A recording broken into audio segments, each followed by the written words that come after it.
Dave McCarthy, how are you today? Not too bad, Keith. Thanks for joining us today. Can I just quickly, a couple of quick things because we have 4 minutes to go, but can I ask you just in relation to deposit rates?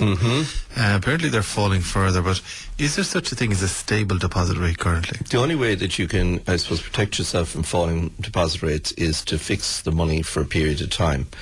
And unfortunately, rates even for 12 to 18, 24 months are pretty awful. I mean, the best you'll get at the moment for 12 months is about 2.4%.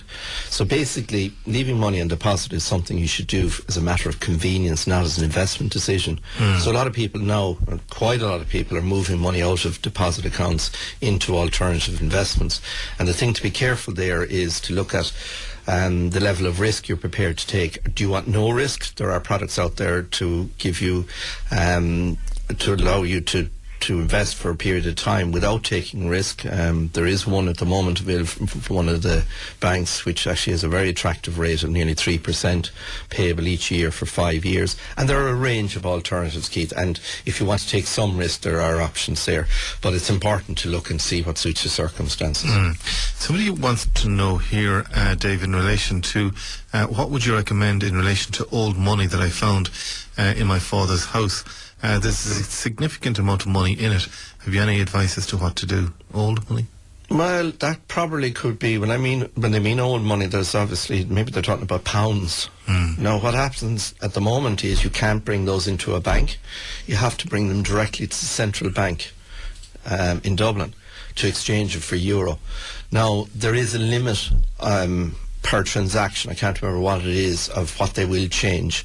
Now, if it's very significant, I'm sure there's no issue over the source of the money, but there is, they could, if it's a lot of money, they could start asking some questions because they have a reporting requirement. So you need to explain, I suppose, what the source of the money is when you're changing it, but you need to go directly to the central bank. Okay. In fact, actually, just on a point to that, I suppose it's total aside, and it's nothing to do with our listener's question, obviously, but people who would have had undeclared money, and I've heard of cases, substantial amounts that were found, it's basically useless to them because they feel they're going, if they bring it in, it was belonging to a relative now, and I mean very substantial amounts, it could raise tax questions, so that money ends up being useless to them if it's going to raise other issues. Okay, just very briefly, I have money on deposit which I do not need for a number of years. What length of time should I lock it in for to get the best rate? Well, again, going back to what we just said earlier on, ideally, if you want to maximise it, anywhere from 3.5 to 5 years, depending on the product that you're looking at. And before we just finish, Keith, just one last thing. There's been a major increase in stock market values throughout this year, which really has reinvigorated investors' confidence, not just in Europe, but right across the world. And, there's been a lot of bad publicity, and understandably so, sometimes the last couple of years about pension values, but that will certainly help. Okay. Dramatically going forward. All right, Dave McCarthy and McCarthy & Associates, thank you for joining us today on the programme. The comment lines are open if you want to get through to us, 53995 or 091 770